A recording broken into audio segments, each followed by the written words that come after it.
6 மாவட்டத்துல சில பூத்துகள்ல 10 ஓட்டு கம்மியா திமுக வாங்கியிருக்காங்க. தம்பி இளவரசர் உதயநிதி அவர்களே,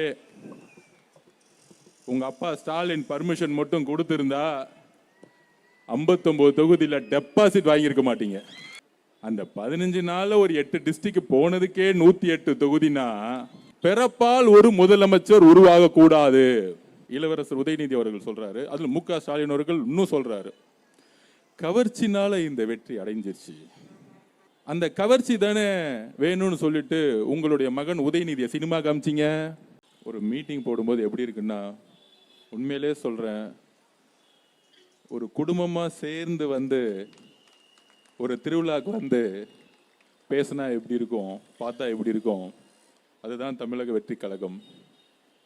எப்படி மாண்புமிகுன்னு என்னுடைய பொதுச் செயலாளரை பார்த்து சொல்றனோ, இன்னொரு சந்தோஷமான விஷயம் என்னன்னா, சரியா போன மாசம் இதே இடத்துல டிராஃபிக்னால பைக்கில் வந்தேன். கரெக்டாக மீட்டிங் முடிகிறதுக்கு 10 நிமிஷத்துக்கு முன்னாடி வந்தேன். 9:59 என்னுடைய கடைசி பேச்சு இதே மேடையில் இதே இடத்துல. அப்போ நான் ஒரு பதிவு பண்ணேன், திராவிட முன்னேற்ற கழகத்தை பார்த்து ஒரு பதிவு பண்ணேன். உங்களுடைய கட்சி எங்கே ஆரம்பிச்சதோ ராயபுரத்தில், அங்கேயே ஆரம்பிக்கிறோம், அங்கேயே முடிக்க போகிறோம். ராயபுரத்தில் ஆரம்பித்து ஆர்கே நகரில் முடிக்க போகிறோம். அடுத்த மீட்டிங் வரும்பொழுது எங்களுடைய தலைவர், எங்களுடைய அண்ணன் மாண்புமிகு முதலமைச்சரா வருவாரு அப்படின்னு 9:59 முடிச்சோம். அதை சாத்தியப்படுத்தியது பெண்களும் இளைஞர்களும். அவங்களுக்கு கோடான கோடி நன்றிகள். ஆரம்பிச்சலாமா? அதாவது எம்எல்ஏ ஆனோ அமைச்சரானோ, அதோட சந்தோஷமான விஷயம் என்னன்னா, தமிழக வெற்றி கழகத்தோடைய அரசியல் கூட்டத்தில் பேசுறதா சந்தோஷமான விஷயம். இந்த எம்எல்ஏ ஆகி மினிஸ்டர் ஆகி ஒரு மீட்டிங் போனா நிறைய புரோட்டோகால் இருக்கு, இப்படிதான் பேசணும். ஆனா பொதுச்செயலாளர் சொல்லிக்கிறேன், தமிழக வெற்றி கழகத்தில் இந்த பேச்சில் புரோட்டோகாலே கிடையாது. நான் இங்கே அமைச்சரா வரல, எம்எல்ஏவா வரல, தமிழக வெற்றி கழகத்தோடைய தொண்டனா வந்திருக்கேன். அதனால திருப்பி எலெக்ஷன் முன்னாடி எப்படி பேசுவோமோ அப்படியே போக வேண்டிய நிர்பந்தம். என்ன நிர்பந்தம்? நம்ம 35% எடுத்து எந்த கட்சியும் கூட்டணி இல்லாம ஒவ்வொரு தொகுதியிலையும் திமுக 30-40 கோடியிலிருந்து பெரம்பூர் தொகுதியில் 100 கோடி ரூபாய் செலவு பண்ணி, எக்ஸ்ட்ரா பேக்கேஜ் என் தொகுதியில் 150 கோடி ரூபாய் செலவு பண்ணி, திருச்சியில் 100 கோடி ரூபாய் செலவு பண்ணி, 30 அமைச்சர்கள், 75 வருஷம் பெரிய கட்சி, ஆலமரம் முருங்கை மரம் எல்லாம் சொல்லி பெரிய பிரம்மாண்டமா 26 கட்சியை கூட்டணியை உருவாக்கி பெரிய பெரிய மாநாடு போட்டு பெரிய பெரிய அறிவாளிகள் நம்ம செந்தில் பாலாஜி, நேரு, வேலு இப்படிலாம் ஒரு பிரம்மாண்டத்தை உருவாக்கி நம்மளை பார்த்து இவங்கெல்லாம் 10 தொகுதி ஜெயிப்பாங்களா, 15 தொகுதி ஜெயிப்பாங்களா அப்படின்னு ஒரு அண்டர்ஸ்டிமேட் பண்ணி தலைவர் அவர்களை பிரச்சாரத்துக்கு வரவே கூடாதுன்னு போலீஸ் முட்டுக்கட்டை போட்டு பர்மிஷனே கொடுக்காம நிப்பாட்டி, தேர்தல் கமிஷன் எலெக்ஷனுக்கு அப்புறம் அன்னைக்கு வந்த அந்த அம்மா நமக்கு பர்மிஷன் கொடுத்து அந்த 15 நாள்ல எங்கெங்கெல்லாம் போக முடியுமோ அங்க போய் அந்த 15 நாள்ல ஒரு 8 டிஸ்ட்ரிக்ட் போனதுக்கே 108 தொகுதினா, தம்பி இளவரசர் உதயநிதி அவர்களே, உங்க அப்பா ஸ்டாலின் பர்மிஷன் மட்டும் கொடுத்திருந்தா 59 தொகுதியில டெபாசிட் வாங்கியிருக்க மாட்டீங்க. பெரம்பூர் தொகுதியில நாமினேஷன் பண்ணி ஒரே 1 மணி நேரம் குளத்திற்கு வந்தார், அதுக்கே நீங்க அவுட். கலைஞருடைய வாரிசு, 50 வருஷ அனுபவம் அப்படின்னு சொன்ன திமுக தலைமை இருக்கு. 1 மணி நேரம் எங்க தலைவர் வந்து 5 நிமிஷம் பேசினதுக்கே கொளத்தூர் தொகுதியில தோத்த கட்சி உங்களுடைய திராவிட முன்னேற்ற கழகம். எங்க கட்சியை பேசுறதுக்கு எந்த விதமான சொல்ல விரும்பல. முதல்ல வெற்றி பெற்ற நாங்க அமைதியா இருக்கிறோம். அமைதியா இருக்கிறோமா இல்லையா? இந்த 30 நாள் எங்கேயாச்சும் ஏதாவது தலக்கணம் வந்து நமக்கு துமுறு வந்து எங்கேயாச்சும் ஒரு கூட்டம் போட்டு நம்ம தலைவர் எங்கேயாச்சும் ஒரு கூட்டம் போட்டு ஏதாச்சும் பேசணுமா? நாங்கள் வெற்றி பெற்று நேராக நிர்வாகத்துக்குள்ளே போயிட்டோம். 50 வருஷ பிரச்சனை, எங்கே பார்த்தாலும் ஊழல், இதை தவிர எதுவும் தெரியல. அதை சரி செய்யறதுக்கு வேலையை செஞ்சுட்டு இருக்கோம். ஆனால் திருப்பி டெய்லி மீட்டிங் போட்டு நம்மளுடைய வெற்றியை வந்து ஒரு கேவலமாக பேசுறது. தமிழக வெற்றி கழகத்தோடைய வெற்றி தமிழக வெற்றி கழகத்துக்கு அல்ல. தமிழக வெற்றி கழகத்தோடைய வெற்றி பெண்களுக்கான, இளைஞர்களுக்கான வெற்றி. அந்த வெற்றியை நீங்க கொச்சைப்படுத்தினா பெண்களை கொச்சைப்படுத்தியதா அர்த்தம். அப்ப அதுக்கு பதில் கொடுக்கணுமா வேணாமா? அதனால பொதுச்செயலாளர் அண்ணன்ட்டையும் எங்களுடைய தலைவர் அண்ணங்கிட்டையும் ஒரு பர்மிஷன் வாங்கிட்டு திருப்பியும் திமுகவுக்கு ஒரு பதிலடி கொடுப்போம். நான் திருப்பியும் சொல்லிட்டேன், அமைச்சராக வரல, தமிழக வெற்றி கழகத்தோட தொண்டராக வந்திருக்கேன். தொண்டனுக்கு பேசுறதுக்கு உரிமை இருக்கா இல்லையா?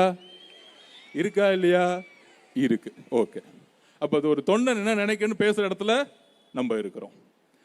அப்ப இந்த வெற்றி ஏன் வரலாற்று ரீதியா இருக்கிறது? அதுல வந்து திரு மு க ஸ்டாலின் அவர்கள் சொல்றாரு, இளவரசர் உதயநிதி அவர்கள் சொல்றாரு, அதுல மு க ஸ்டாலின் அவர்கள் இன்னும் சொல்றாரு, கவர்ச்சினால இந்த வெற்றி அடைஞ்சிருச்சு. அந்த கவர்ச்சி தானே வேணும்னு சொல்லிட்டு உங்களுடைய மகன் உதயநிதியை சினிமா காமிச்சிங்க. கவர்ச்சி வந்துச்சா? படிப்பும் வரல, சினிமாவும் வரல, ஏதாவது ஒன்று வரணும். கடைசியில் அரசியலும் வரல. நாங்கள் அப்பயே சொன்னோம், பிறப்பால் ஒரு முதலமைச்சர் உருவாக கூடாது, மன்னர் ஆட்சியை ஒழிக்கணும், அதுதான் இந்த தேர்தல். சொன்ன மாதிரியே பெண்களும் இளைஞரும் மன்னர் ஆட்சியை ஒழிச்சிட்டாங்க. ஏன் மிகப்பெரிய வரலாறு தெரியுமா? அறிஞர் அண்ணா உருவாக்கிய இயக்கம், கலைஞர் 50 வருடங்களாக கட்டி காப்பாற்றிய இயக்கம், எந்த வருஷத்திலும் இல்லாத ஒரு வரலாறு திமுகவுக்கு ஏற்பட்ட தோல்வி ஏன் தெரியுமா? திமுக பல்வேறு தோல்விகள் தோத்திருக்கு, ஆனால் எப்பொழுதும் கலைஞர் தோல்வியற்றது அல்ல. திமுகவுடைய தலைவர் தோல்வி அடையல, முதலமைச்சராக இருந்து தோத்தது கிடையாது. திரு மு க ஸ்டாலின் அவர்களே, உங்களுடைய தோல்வி எதனால் திருப்பியும் சிந்திங்க. நாங்க வெற்றியை பற்றி கொண்டாடல, 108 தொகுதியில ஜெயிச்சிட்டோம், மித்த தொகுதியில ஏன் தோத்தன்னு ஆராய்ச்சி பண்ணிட்டு இருக்கோம். எங்க தலைவருக்கு பதில் சொல்ல முடியாம நாங்க நின்றுட்டு இருக்கோம். நானும் பொதுச் செயலாளரும் அன்னைக்கு தலைவர் வந்து இன்னும் 10 தொகுதி இல்லையேன்னு இருக்கும் பொழுது 10 நாள் நானும் பொதுச் செயலாளரும் ஒட்டுமொத்த தொண்டர்களும் அழுதுட்டு இருந்தோம். ஐயோ, இன்னும் 10 தொகுதி இருந்திருந்தா எங்க அண்ணன் வந்து தலை குடிய வேண்டிய அவசியம் இல்லையே அப்படின்னு. அப்ப எங்களுடைய வேலையை அடுத்த நொடியிலிருந்து செஞ்சுட்டு இருக்கோம். இன்னும் வேலை செய்யணும், இன்னும் வேலை செய்யணும், மக்கள்கிட்ட நம்பிக்கை உருவாக்கணும். தேர்தல் என்பது மக்களுடைய நம்பிக்கை, கவர்ச்சி அல்ல. தேர்தலுடைய வெற்றி கவர்ச்சி அல்ல, மக்களுடைய பெண்களுடைய நம்பிக்கை. இந்த நம்பிக்கையை உருவாக்குவது ஒரு தலைவனுடைய வேலை. அரசியல் என்பது மக்களுடைய நம்பிக்கையும் அன்பையும் உருவாக்குவது. அப்ப இந்த தேர்தலில் திமுக தலைவராக இருக்கக்கூடிய மு க ஸ்டாலின் அவர்கள் தோத்தாரு, திமுகவுடைய பொதுச் செயலாளர் திரு துரைமுருகன் அவர்கள் தோத்தாரு, ஒரு சாதாரண இளைஞர்களிடம் தோத்தார் திமுகவுடைய பொதுச் செயலாளர். அதற்கு அப்புறம் திமுகவுடைய பொருளாளருடைய மகன் தோல்வியுற்றார். அப்ப திமுகவுடைய தலைவர், பொதுச் செயலாளர், பொருளாளருடைய மகன் தோல்வியுற்ற ஒரே தேர்தல் 2026. இதை சாத்தியப்படுத்தியது எங்களுடைய தலைவர் திரு சி ஜோசப் விஜய் அவர்கள். இதை எந்த தலைவராலையும் செய்ய முடியல, எந்த தலைவராலும் செய்ய முடியல. இது கவர்ச்சிக்கானது இல்லை திரு மு க ஸ்டாலின் அவர்கள். அப்படி நினைச்சிருந்தா நினைச்சுக்கோங்க. தமிழக வெற்றி கழகத்திலும் எங்களுடைய தலைவர் அவர்களையும் அண்டர் எஸ்டிமேட் பண்ணிக்கிட்டே இருங்க. ஒரு 4 இளைஞர்கள் இருக்காங்க, அவ்வளவுதான். கட்சி கட்டமைப்பு இல்ல, கட்சி கட்டமைப்போட இருக்காங்களா, பூத் இருக்காங்களா? எலெக்ஷன் டே அன்னைக்கு 75,000 பூத்துல 75,000 பூத்துலயும் அதுலயும் பாதி பூத்துல 60% பெண்களோட பிஎல்ஐயோட 12 மணி வரைக்கும் அந்த மிஷின் லாரியில ஏற வரைக்கும் வெயிட் பண்ணி கவுண்டிங் ஏஜென்ட் வரைக்கும் இருந்தது தமிழக வெற்றி கழகம். முடிஞ்சா திரு மு க ஸ்டாலின் அவர்களே, உங்களை சுத்தி இருக்கிற 10 பேரை வெளியே அமிச்சிட்டு ஃபீல்டு என்னன்னு போய் கத்துக்கோங்க. அதுதான் நான் சொல்ல முடியும். இன்னொரு டேட்டாவையும் சொல்றேன். கிட்டத்தட்ட 6 மாவட்டத்தில் திமுக 6 மாவட்டத்தில் ஒவ்வொரு பூத்துலையும் 25 பேர் இருக்குன்னு சொன்னாங்கல்ல. ஸ்டாலின் வருகிறார், ஒவ்வொரு வீட்டுக்குள்ளே நுழைகிறார், பிஎல்ஏ மீட்டிங் போட்டாங்கன்னு. 6 மாவட்டத்தில் சில பூத்துக்கள்ல 10 ஓட்டு கம்மியா திமுக வாங்கியிருக்காங்க. உங்ககிட்ட பிஎல்ஏ ஓட்டு இருந்தா அட்லீஸ்ட் 25 ஓட்டு வாங்கியிருக்க மாட்டீங்க.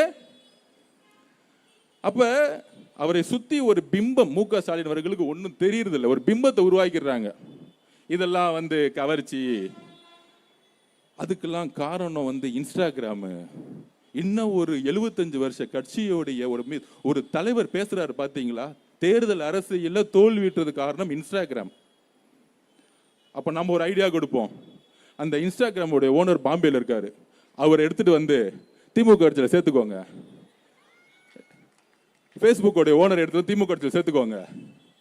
வாட்ஸ்அப்போடைய ஓனர் எடுத்து வந்து திமுக கட்சியில் சேர்த்துக்கோங்க. திருப்பி திமுக 200 தொகுதியில் ஜெயிச்சிரும்.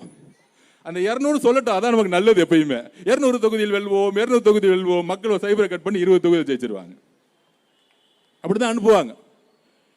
இன்னும் ஒரு தோல்வியற்ற பிறகு வெற்றி அடைந்த நம்பல் மக்களுக்கான திட்டங்கள்ல ஒவ்வொரு நாளும் முதலமைச்சருடைய கட்டளைப்படி, வழிகாட்டுதலின்படி போக்கஸ் பண்ணிட்டு இருக்கோம். ஆனா மைக் இருக்குன்னு திடீர்னு இளைஞர்ல ஜென்சி மீட்டிங்கா, தேங்க்யூ தலைவா, விட்டா ரோடு பிளாக் ஆயிடும் நினைக்கிறேன். திடீர்னு ஜென்சி கூட்டம். இதே வந்து எலெக்ஷனுக்கு முன்னாடி ஜென்சின்னு சொல்லும் போது அதுக்கு வேற பேர் வச்சுட்டாங்க. ஜென்சியா, இவங்களுக்குலாம் என்னப்பா தெரியும், 15 வயசு பசங்க, ஸ்கூலுக்கு போக சொல்லுங்க பசங்களை. ஆனா இன்னைக்கு ஜென்சி கூட்டத்தை போட்டுட்டு அதுல உட்கார்ந்து இருக்கிறவங்க எல்லாம் 60 வயசு. மேடை பேசவங்களுக்கு ஸ்கிரிப்ட் கொடுத்துட்டாங்க, பாவம் அந்த சின்ன பசங்க. அதுல இன்னொரு ரகசிய சொல்றேன். என்கிட்ட கேட்டாங்க, அண்ணா நம்ம அறிவாலயம் பக்கம் ஜென்சி கூட்டம் போடுறாங்க, நாங்களும் கொஞ்சம் போயிட்டு வந்துடுறோம்னா ஒரு 1500 ரூபா கொடுக்குறாங்க.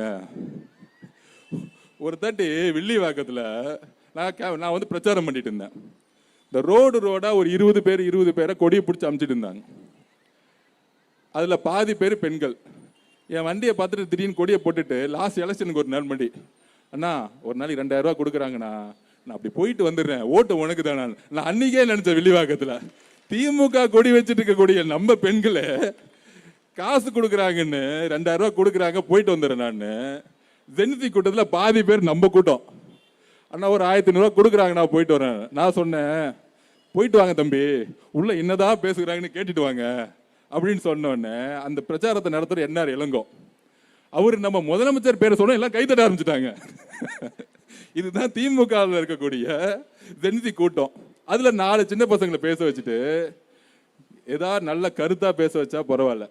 அந்த பசங்க பாவம் காசு கொடுத்துட்டு ஸ்கிரிப்ட் கொடுத்துட்டு, நாங்கள் எப்பொழுதும் யூபிசாவே இருப்போம், நாங்கள் எப்பொழுதும் இந்த குடும்பத்தோட அடிமையாவே இருப்போம். இதை தூக்கி தானே இங்க தலைவர் வந்தாரு, நாங்க வந்தோம். சோ இந்த மாதிரி இன்ஸ்டானால திமுக தோச்சுச்சு, இன்ஸ்டானால தோத்துட்டோம். திடீர்னு திமுக காரங்களாம் இன்ஸ்டாக்குள்ள போய் கண்ட பாட்டை பாடிக்கிட்டு, இந்த மாதிரி திமுக வந்து ஒரு 4வது ஜெனரேஷன்ல இப்படி ஒரு அழிவை நோக்கி போகுமாங்கிறது எனக்கே வருத்தமா இருக்கு, பார்க்கவே பரிதாபமா இருக்கு. இவங்களை எதிர்த்து எப்படி பேசுறதுங்கிறதே இப்ப புரியல. அதுல அவங்க சொல்றாங்க, அதுல ஒருத்தர் வந்து யாரு, திமுக பொருளாளர் கூட பையன், அது ஒரு பண்ணையாரு, மன்னார்குடியில் தோத்தவர், திமுகவை எந்த கொம்பனாலையும் அழிக்க முடியாது சொல்லி சிரிச்சுக்கிறாரு. தம்பி, மன்னார்குடியில் தோத்து நிக்கிறேன்னு ஒரு வருத்தம் இருக்கா? மன்னார்குடியில் தோத்துட்டேன்னு ஒரு வருத்தம் இருக்கா? எந்த கொம்பனாலே அழிக்க முடியாதுன்னா நீங்களே தோத்துட்டு வந்து நின்றுட்டு இருக்க. மன்னார்குடியில் அவுட்டு, பொதுச் செயலாளர் அவுட்டு, தலைவர் அவுட்டு, இதுக்கு மேல என்ன கொம்பனால அழிக்க முடியாது? அதாவது அவங்க சொல்லிக்கிறாங்க, நீங்களாம் அழிக்க வேணாம், நாங்களே அழிச்சுக்கிறோம், நாங்களே பேசிக்கிறோம்.